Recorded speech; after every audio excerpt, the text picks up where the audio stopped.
Welcome back to From Start to Scale with Alex Newman, where founders, CEOs, sales leaders, investors, and the best of the best share their strategies and tactics, how they scaled their business and broke through the next level.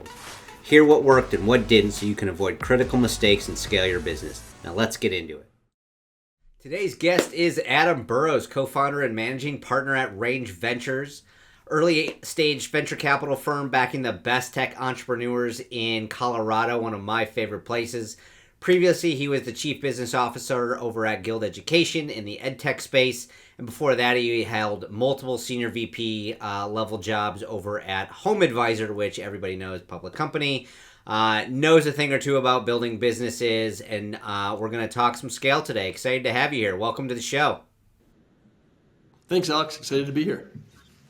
So we have a ton to dive in, but the place that I'd love to start is all around Guild Education. So you had actually come into this company not as a founder and not as the earliest stage employee. So you weren't like the first VP of sales or anything like that. So you came in at kind of a unique spot. So let's start there as far as you come in. What was the kind of the stage of the company? What was the situation there? And what were you initially tasked in doing? Yeah, absolutely. So at Guild, I joined Guild in early 2017 as chief business officer. It was the first outside C-level hire. And the company was post-Series B from a capital standpoint, but was actually even a little earlier than that from a revenue standpoint, probably relative to where some other Series B companies are. Really was enterprise kind of whale hunting, right? So it's not tons of different revenue or different customers that maybe some of your listeners that have more SMB or kind of traditional SaaS businesses are focused on. So it's post-Series B, about 75 employees when I joined. A sales team was already, the equivalent of a sales team was already in place, but a pretty small one and not much structure to it. And just to be very clear here, what Guild does, Guild provides education as a benefit for employers, so for large employers. So if you've heard about how Walmart or Disney or now Target are offering free college for their employees, that's Guild. And when I was there, we signed Walmart, Disney, Lowe's, Discover Financial, a number of others. And since then, obviously, Guild has gone on to grow quite a bit and add a lot more. But there's two sales teams there. There's enterprise sales, so selling the program to the employer. And then there was one of the teams I was in charge of, which is the equivalent of inside sales, which is once they've already signed the contract with, let's say, Walmart, right, making sure that Walmart employees were signing up to go to school, which is really where Guild makes its revenue as a rev share of the tuition that's being paid by those employees. So how much did you have access to the initial side, the enterprise side? Which one's harder, I should say, is where I'm trying to get to. Yeah, both hard. In the Guild world, sure. Right? Certainly you are hunting for whales. And so getting Walmart to say yes to a many $million contract is obviously a much bigger, much tougher proposition than getting one employee or student to say yes to going back to school. But doing that at scale, doing it consistently, doing it and hitting numbers is equally hard in a very different way. Yeah, absolutely. All right, so let's dive into that. So, deal is sold, and now we're in. So, is this kind of the customer success? So this is all of the penetrating of the account. You got the initial funds from, I don't want to say initial funds, but the company itself, the enterprise company says, hey, we're in. Anybody who's at the company who wants to do this, we're going to pay we're going to pay for this. And now it's up to you to kind of figure out like, all right, how do we actually go get a hold of them, educate them, explain to them, get over this, why on earth, what's the catch here, to actually go and dive into educating myself. Yeah, 100%, right? So that's exactly it, Alex. It's a weird deal in a few ways, right? One is it's a closed universe of prospects because it's the employees at the company. Two is you're selling something that's effectively free in the case of Guild. So it sounds like, hey, this should be super easy, everybody should do it, but it's a very big commitment to go back to school. This isn't, hey, this is free, sign up and we're going to send you, a free jacket or something. This is, you're signing up to take on this large commitment, and different employers obviously have different requirements of, to get that free degree, what you might have to do in terms of a certain number of classes or certain grades you have to hit, but you have to really make a serious commitment. And so, absolutely what you described is finding them. So I oversaw our marketing team, which was really activating those employees, and then ultimately the equivalent of an inside sales team at Guild. At the time, we called educational consultants. Not sure what they're called today.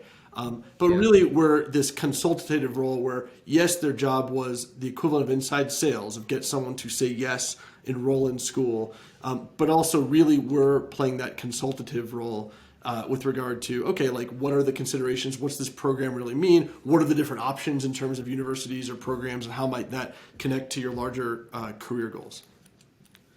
And so when you first come in, how big is this team? Team is, I'm trying to remember exactly. I want to say it was Give or around, take. around 5 to 10 people. Okay, so 5 to 10. Is that including marketing, inside sales? Is that including all the different components? It was probably, I was activating thinking stuff? the inside sales, but I think marketing had maybe 2 people. So maybe let's call it a dozen people total between both teams. All right. Yeah. So you don't have a huge team to activate thousands. I mean, Walmart alone has thousands of employees that you need to figure out how to activate. So when you think about it, like what were some of the initial sales motions that were taking place, and then ultimately what did you unlock and say, hey, this is not working, we need to switch? Yeah, so I'll say one of the big things I did was having to scale the team, right, to your point, to meet the demands of these. You'd sign a big, especially a small stage company, early stage startup, you sign a Walmart or a Disney, and that now unlocks a huge relative proportion of prospects relative to what you already had. So we got to scale the team very, very quickly. I think in the 10 months I was there, we went from about a dozen, give or take, to I want to say close to 50 between all of inside sales and revenue, right? And so we had to come up with processes. To your point, when I joined, there weren't really a lot of processes in place. There was some kind of rudimentary reporting data. There wasn't any process in terms of how do we even evaluate these people, which we'll talk about in a second, that were sales prospects. There were no real processes of what's our, how many times do we call, what's the cadence, how are we even getting inbound versus outbound. There were just some of these things, but it was pretty haphazard. And so we really had to start from scratch as we unlock these new huge accounts of how do we build a scalable sales team to go address this. So you kind of have to go back to the basics here, right? Like you have to look at it. You come in and you're like, all right, people have kind of thrown their best effort towards this thing. We don't really have this formalized approach. What got us here is certainly not going to get us to the next level, which is the classic scale question. So what does that look like? So what are some of the things that you go to do in order to go back to those basics and kind of rebuild that foundation correctly? Yeah, so the other thing is that we had talked about before that I think made this the most unique and why I think it's an interesting thing to talk about is we weren't allowed to pay commission. As crazy as that sounds, this is no commission? No commission. So I don't know if healthcare is like this as well, but ed tech and education, anytime you're dealing with college degrees, it's regulated under Title IV, federal government, right? And because of all the stuff that happened in for-profit education in the late 90s, I think early 2000s, you heard these about University of Phoenix and stuff, and these degree mills, quote unquote. They were paying commission for just getting people to sign up and then take federal dollars. The government came in and said you cannot. If you're trying to get someone to enroll in school, even though in this context it's different because it's fully educational funded by the companies, but there's still a federal grant component potentially, you cannot pay commission. So we had to say, oh my God, the founder of the company, I remember her telling me this, I'm like, wait a minute, I have to build a sales team and we can't pay commission? And when you actually take a step back after I freaked out for a second and was like, what the heck are we going to do? Right? And then I actually thought about it. Okay, this is actually an interesting challenge because if you think about commission, right, what does commission solve for? Well, actually, commission solves for quite a lot. So kind of by definition, well, if you write a good commission plan, which is this is based on, your high performers are going to be taken care of because they're going to just make disproportionate amount of money. And that kind of like lets you off the hook a little bit as a as a leader, because you're like, hey, they're good, they're making so much money. And it also takes care of a lot of the really bottom performers because they're not going to make any money. They're going to self-select out of the program, and it kind of allows you to be a little bit lazy there as well. So I had to say, okay, we have to solve for these same dynamics that commission's solving for, which is rewarding the top performers, managing out the bottom performers, but we can't actually use that as a lever. So what do we do? Like, what are the other Yeah. what are the other things? I literally remember having a whiteboard session. What are the other things you can do to effectuate the same motivational behaviors if you can't pay commission? And we came up with a few things that I think worked pretty well, but also it had to go commensurate with the other challenge, which is hiring. How do you hire people that have the inclination to be on the phone all day, using the sales motion, right, of being consultative, sure, but ultimately trying to get a close, get people over their objections, that are willing and excited to come work somewhere where they don't have the chance to make outsized commission-driven money. Yeah. So how do we ramp this team very quickly, find the right people, and also motivate them and get them to be a high-performing unit without paying commission? Yeah. So that seems like where you're starting is when you're quote unquote back to the basics and going back to the foundation to go, all right, well, if I'm going to scale this thing, you have to have some kind of a foundation, and oftentimes it's money, right? Hey, we're going to be able to say, hey, this is how much money you can make, this is how you do it, you run the whole formula, and you and I can talk about that kind of playbook all day long.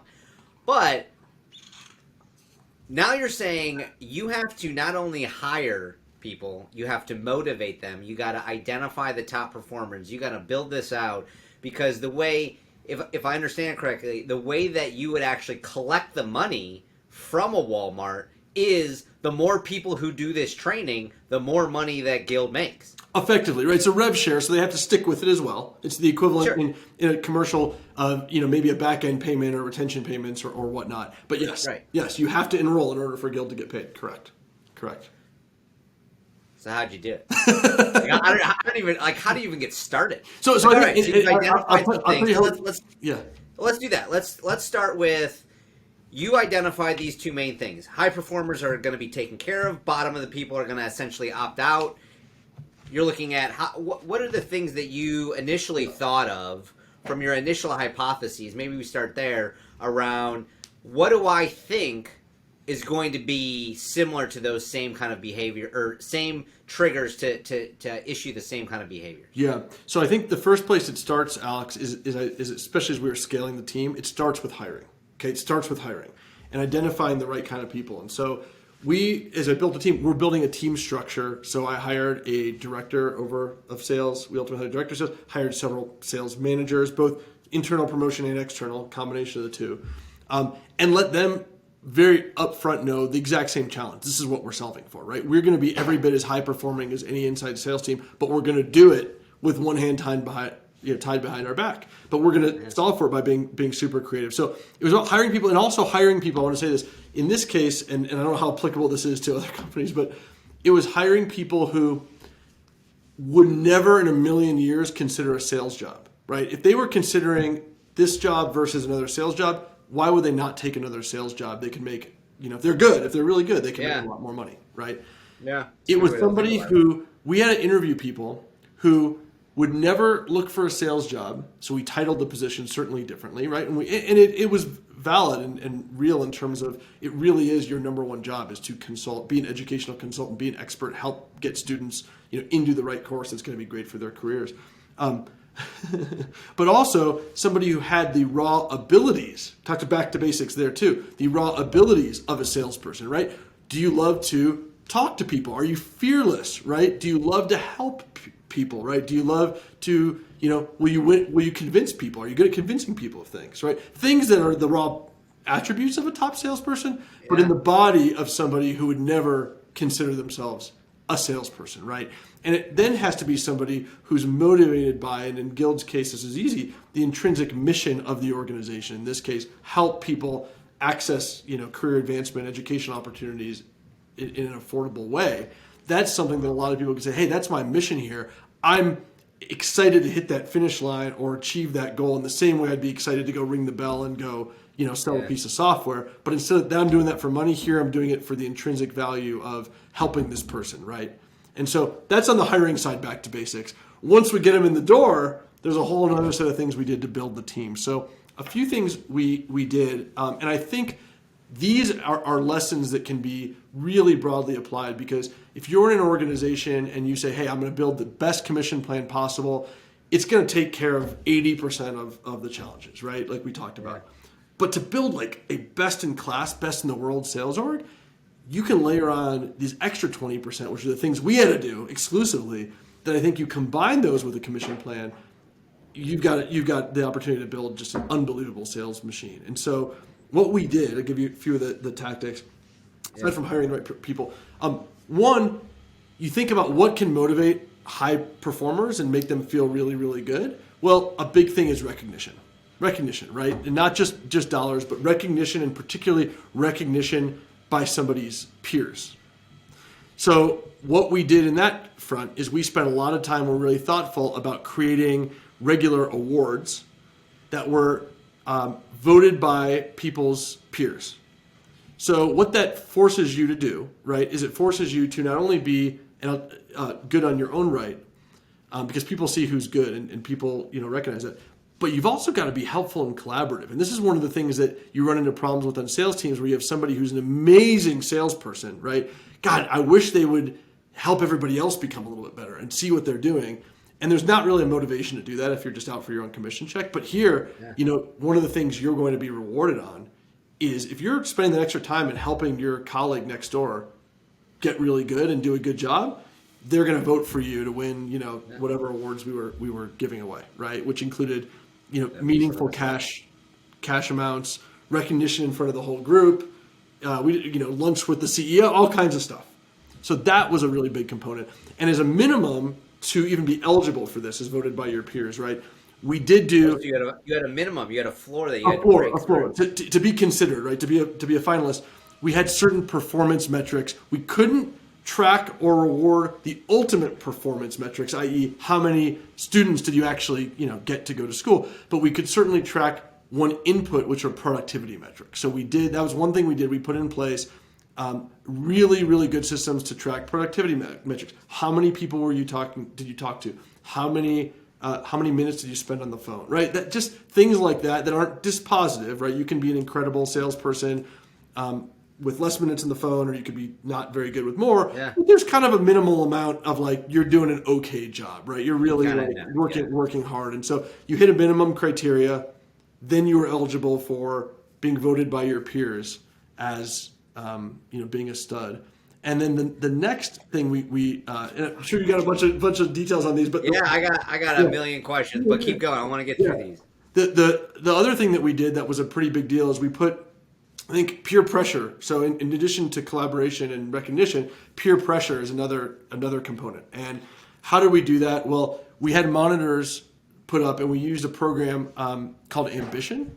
And there's several of these, right, things like this, where you can have leaderboards, different quotes, and we would feature leaderboards around productivity, the productivity metrics that we talked about, right, the inputs. And we were always also, now that we had the tracking, we were always in the back end trying to see, which of these metrics ultimately, what type of productivity metrics ultimately would have some correlation with outputs, both in terms of enrollments, but also students who would go on to be successful, which is good for them, good for the employer, good for Guild. Yeah. So we put those data platforms in place to be able to ultimately track that, so that we could get even better with what those productivity metrics should be, that are inputs that ultimately correlate with the outputs we want for the business and for clients. That is cool. And we would highlight those all over the monitors on screens with Ambition. So typically when you have non-salespeople, I mean, a typical salesperson tends to be fairly competitive. Yes. Is that one of the attributes that you were looking for when you were hiring the right people? Because if they're interested in recognition, if they're interested in leaderboards and things, competition, not hey, I want to kill the other person type of thing, but like the friendly competition is the type of thing that salespeople really one up each other. It's how pro athletes get better and better. Is that an attribute that really worked in that sense? Yes, all the core attributes that you look for, again, in a top salesperson, we were looking for too, just embodied in someone who would never ever think of being a salesperson. It is fascinating, because there's a lot of people. I mean, we have a client ourselves who they have a ton of great salespeople, and if you say, "Hey, you're a great salesperson," they get really mad because they're like, "I don't want to be a salesperson." They just intrinsically are all of those things, though. which is exactly. So I think that was the interesting thing. But I think, what you're looking for, right? The ideal salesperson from the perspective of a company is somebody who's hyper competitive, but also, and this is where we were, with the peer rewards, collaborative. Yeah. Right. And I think that was a little easier for us because we were all working towards this common mission. Now every company tries to have a mission and let's work towards the mission, but let's be real, right? Some of those missions are a little bit harder for people to really embody and get psyched up about than others. Guild's an easy one.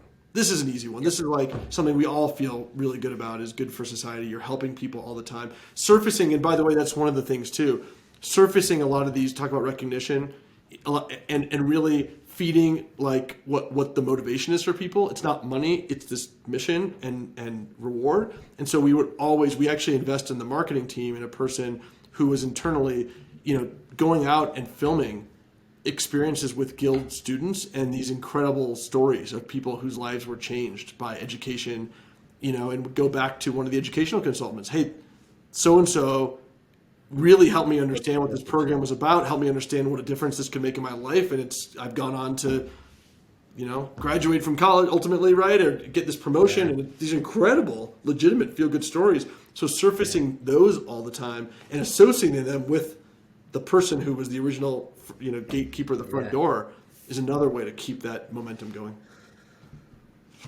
Wow. What other tricks you got up your sleeve?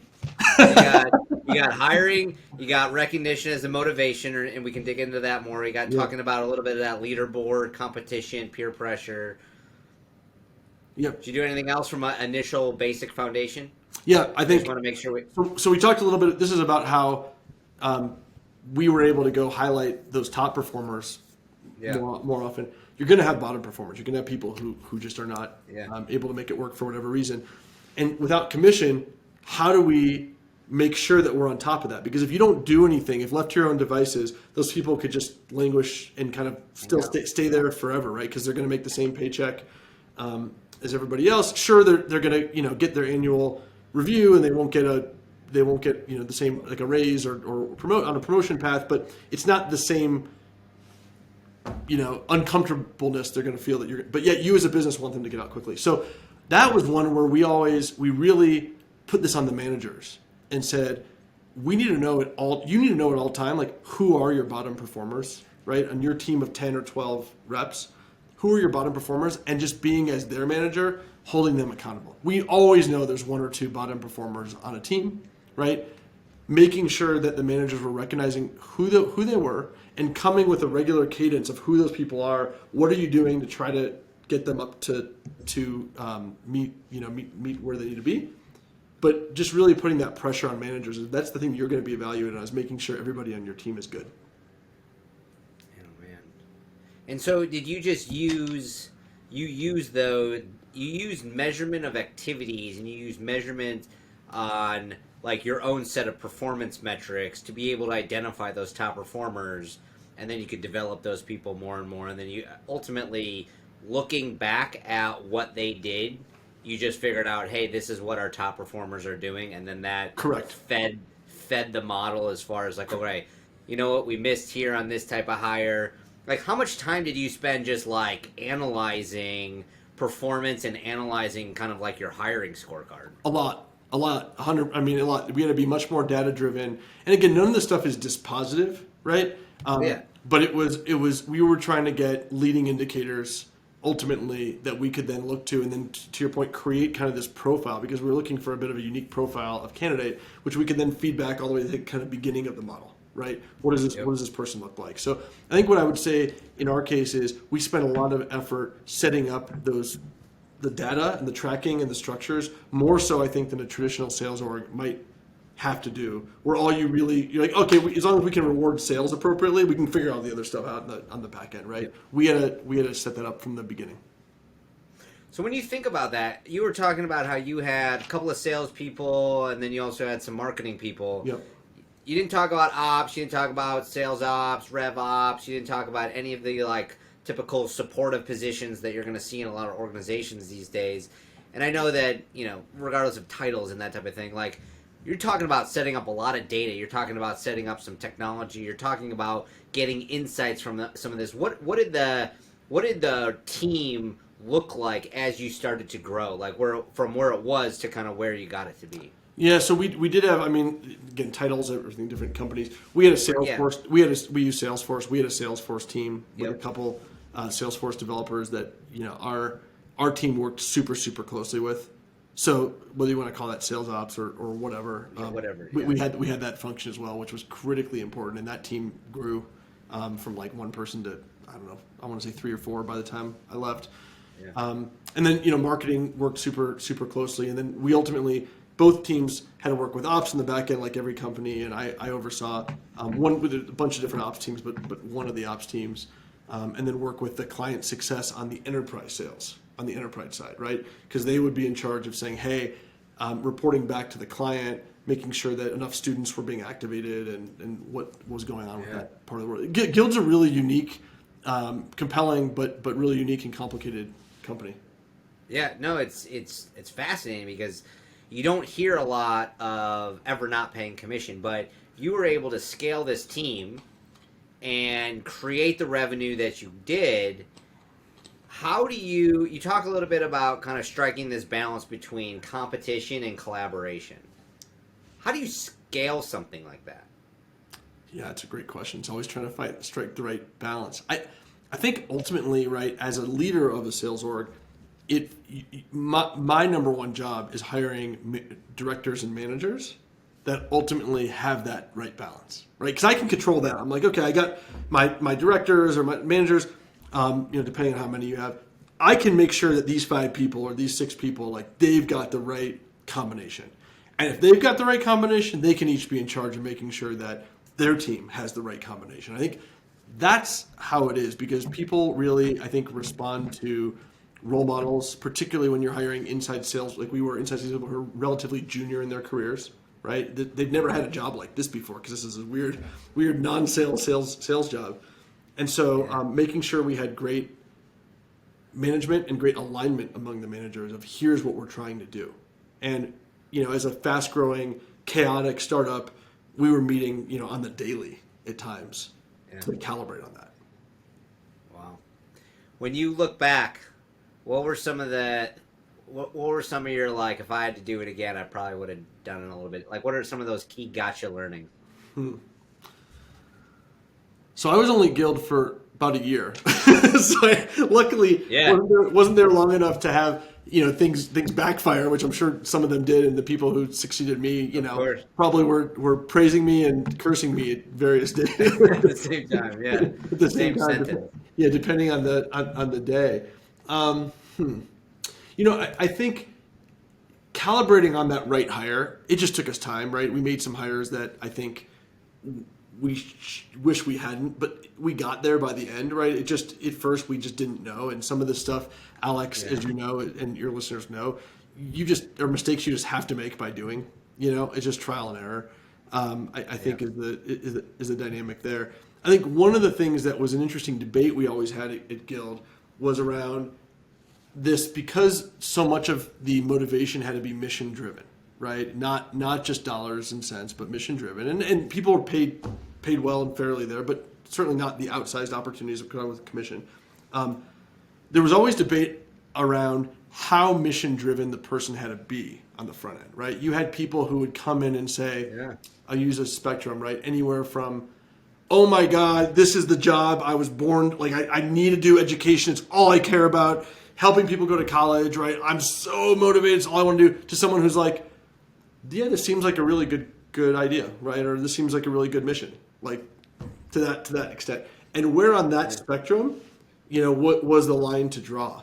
And I think some mistakes that we made at the company, honestly, this is going to be a little counterintuitive, both in my department and others, was to give probably too much weight to the person who was on the one side of the spectrum of, oh my God, I was born to work at this company, right? This is my mission in life, is helping people go back to college. And it's obviously intoxicating to want to hire that person.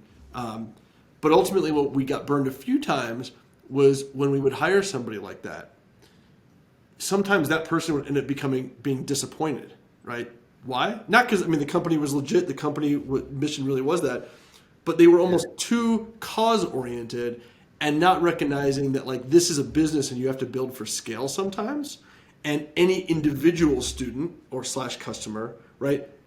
They might not have a great experience, right? We want the collective whole to have a great experience. We want NPS to be high, but there's always going to be, the edge case student or customer who we don't have the product that solves for what they need, and they're going to have a bad experience. And we're really sorry about that. But when we're prioritizing the dev team resources and what we're building the org towards, it's solving it for the 90% of customers, not the one.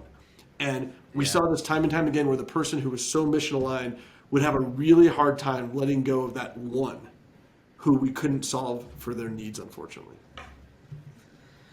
Yeah, I mean, I can see that. One of our current clients today is actually a nonprofit, and that's one of those healthy balances where it's like, hey, you want them, with any kind of hire ever, you really want them to buy into like ultimately where you're trying to get to, but understand that it is about this business, and there is no one client or one person or one anything that can make or break it. It should be the collective effort. And while not everybody can have this amazing experience, you do the best that you can, and we can't get hung up on that one bad experience. Exactly. We had a core value when I was there called students first, right? And because of what I just told you, I remember we had a talk with everybody about, hey, it's students first, not student first, right? We're trying to solve for what's going to affect the overall collective best experience of students. That might mean that one student or two, we may just not be able to solve for what they need anytime soon. Yeah. So how did you know that this was like? How did you know to pour gas on this fire here? So you had these ideas. You knew that you had a little bit of limitations as far as like you can't pay commissions. You knew you had some hypotheses and some bets going in to say, hey, this is kind of the makeup that at least of the initial person. Yeah. And I understand there's the motion of like build, measure, learn as far as like, hey, we're going to do and we'll get better next time. But how did you know? I mean, I know you well enough that you're not just going to be like, hey, give me $100 million and we're just going to dump it on this thing tomorrow. Yeah. Like, you're very much of like, hey, let's figure out what's working and then we're going to go. Like, how did you, what was the thing that you kind of figured out, hey, let's go a little bit faster even now? Yeah, it was really just, it's weird in this way because we had to be so productivity focused, input focused. It was just, were people busy, right? Was the marketing team able to generate enough inbound interest from this closed network of prospects at any given company to keep the phones ringing, to keep the emails coming such that people were following up and that everybody was busy?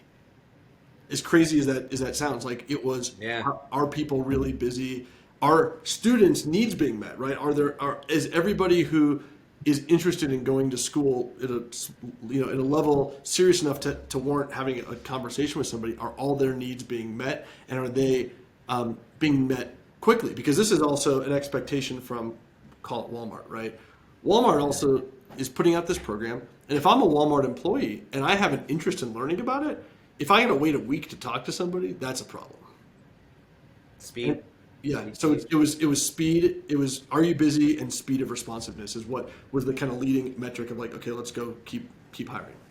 You had some signals. So was there like what kind of systems did you have in place? Is it you reached out to them, or was it like a demand gen inside of a Walmart or whatever the company is to try to drive the inbound? Like what was the motion? Yeah, so when I was there, and again, I can't speak to what I'm sure they've gained a lot of sophistication and whatnot.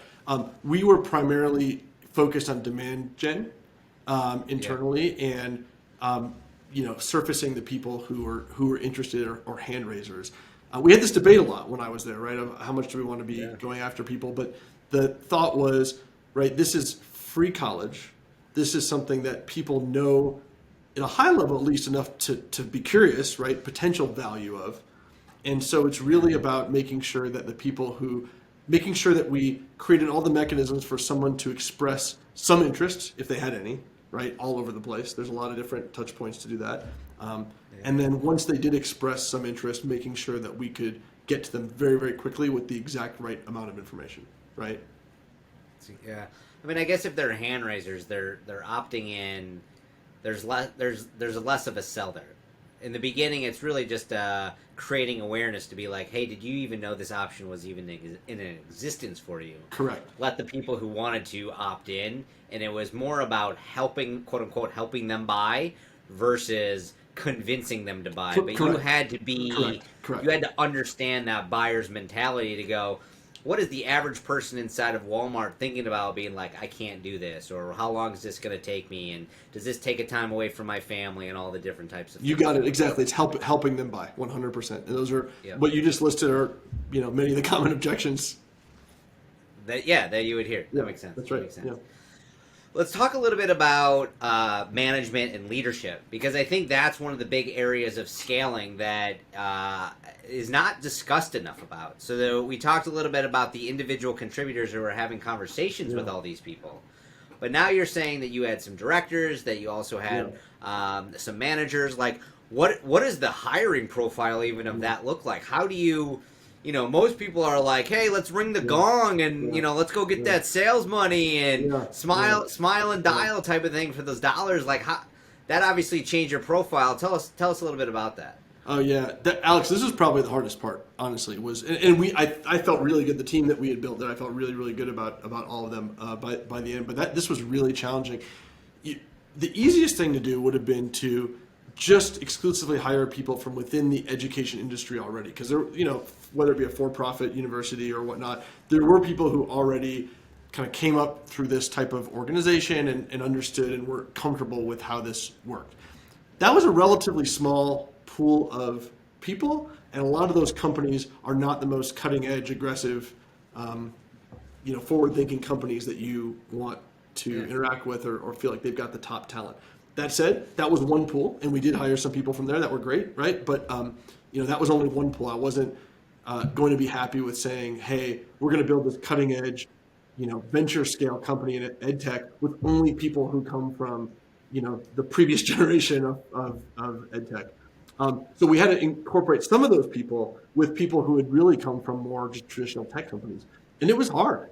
I'm not going to lie. Like, that is hard to go to somebody who has sales skills, or ideally, in this case, you really have to have experience managing sales. Like, it's, the salesperson is not really the salesperson. That's great as a entry-level rep or something, but how do you find that person that actually has experience building and managing teams? It really there was about somebody who you could get excited around the mission, as I mentioned, critically important, but also the career opportunity. And in this case, right, we couldn't pay them in terms of commission, but we could pay them in terms of equity, like a traditional startup. Yeah. And getting them very excited about their ability to contribute to that equity value growth and what that could ultimately be in terms of dollars. But I also feel like I know a lot of sales leaders, and that feeling, that almost like helpless feeling when it's like, hey, I'm a manager, I have been a sales rep, or I've been an individual contributor for a long time, and I have control of what I make. And then you become a manager, you become a leader, and all of a sudden you got this big commission number that you're supposed to hit, or this big target that you're supposed to hit, and you almost feel helpless to the point of it stops you in your track because you're like, I'm not really sure what to do.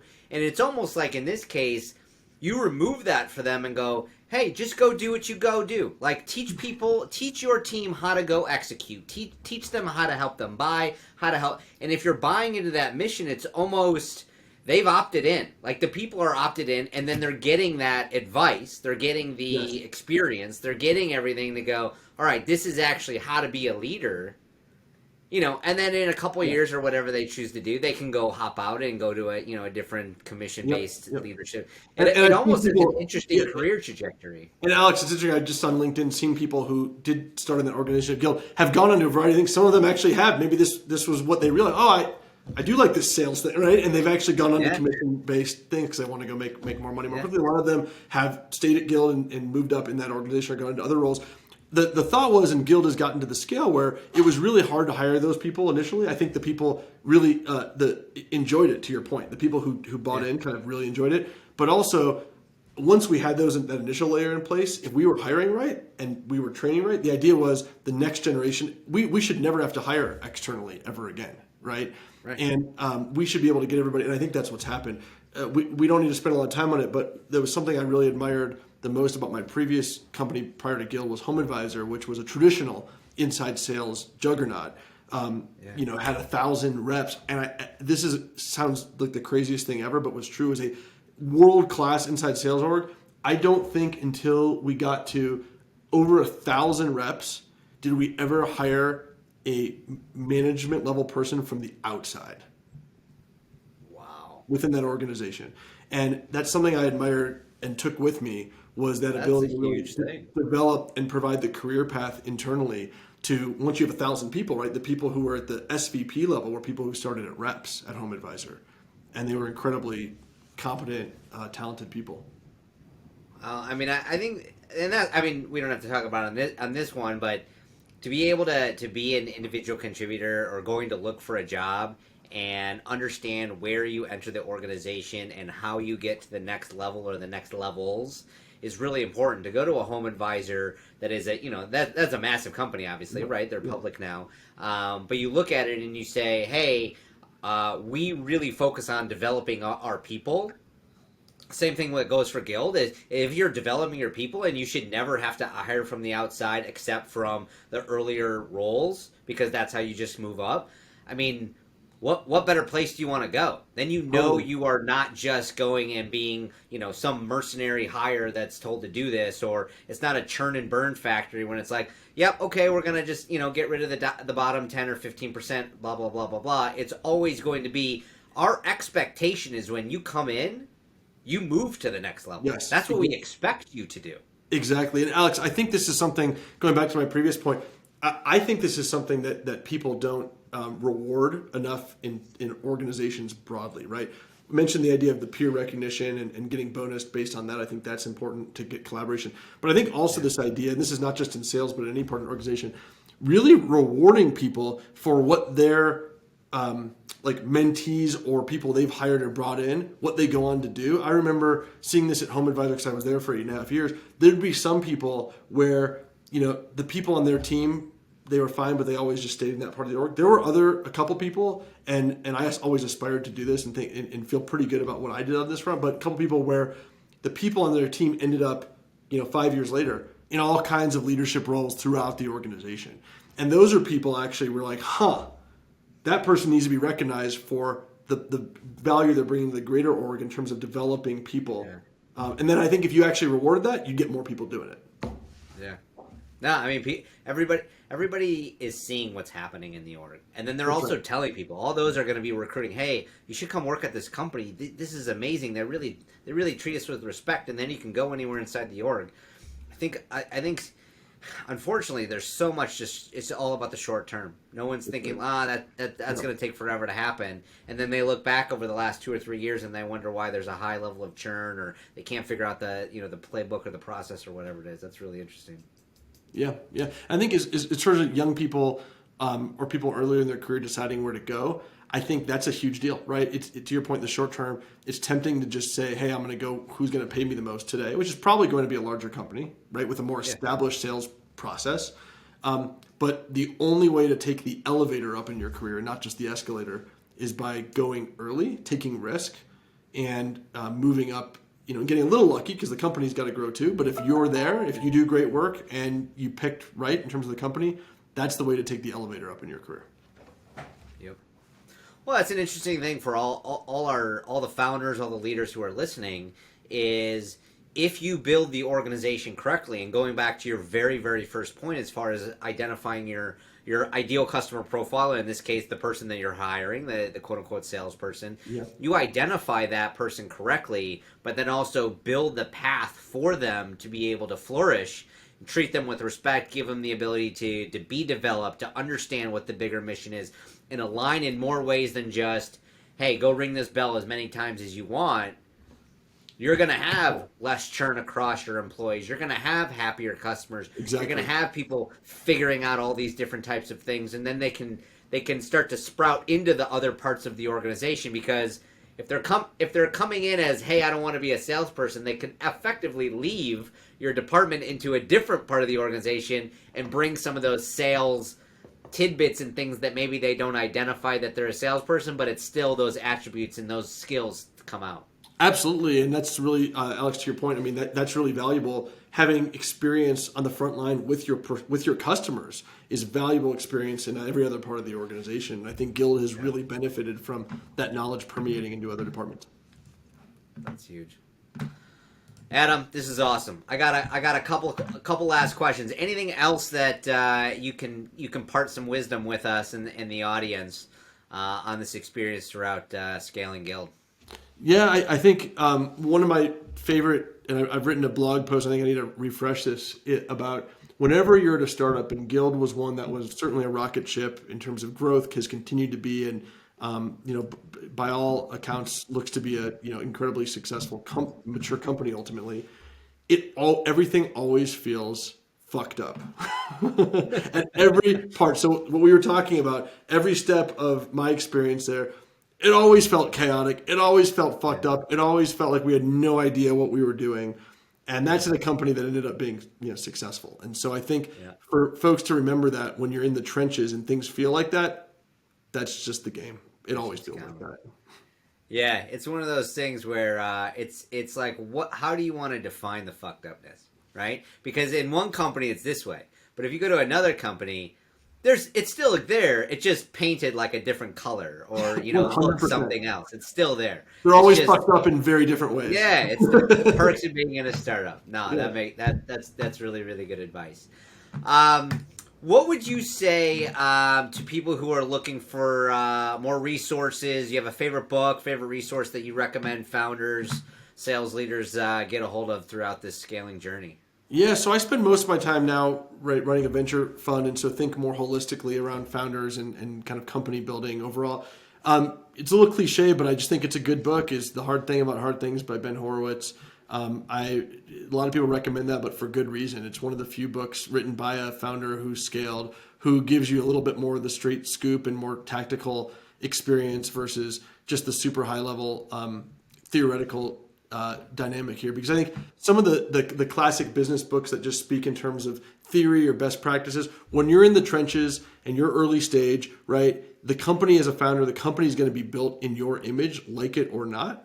And so the best thing for you to do is to understand a lot of the tactics that you can employ given your various strengths or weaknesses. So that's a book I'd recommend. Love that book. One of my favorites. How does the audience get more of you? Where can they find you? Sure. So my fund is called Range Ventures, range.vc. You can shoot me an email directly, adam@range.vc. Happy to help and talk to anyone. We're focused on Colorado founders from that standpoint, but always happy to help anybody any way we can. Awesome. I appreciate you being here. This is awesome. Thank you so much. Thank We'll you, have to Alex. have you on again. That's it for this week's episode of From Start to Scale. Be sure to click that subscribe button and follow us so you don't miss our next episode. I'm Alex Newman. See you next time.